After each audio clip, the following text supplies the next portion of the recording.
ibadallah, enyi waja wa Allah, min ahammi asbabil amni wal amani, katika muhimu zaidi miongoni mwa sababu za amani, al-imanu billahi wal yawmil akhir, ni kumwamini Allah subhanahu wa ta'ala na kuiamini siku ya mwisho.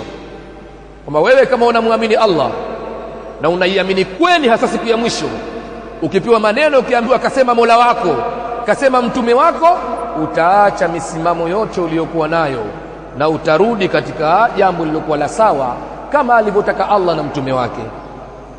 Al-imanu billahi wal yawmil akhir.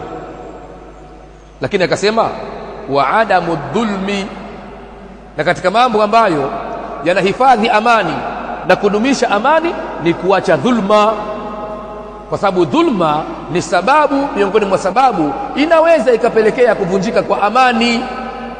Lakini Allah subhanahu wa ta'ala ana maneno yake, anasema alladhina amanu wa lam yalbisu imanahum bidhulmin ulaika lahumul amnu wa hum muhtadun. Haya ni maneno ya Allah subhanahu wa ta'ala, ameyazungumzwa kwa uwazi ndani ya Qur'an.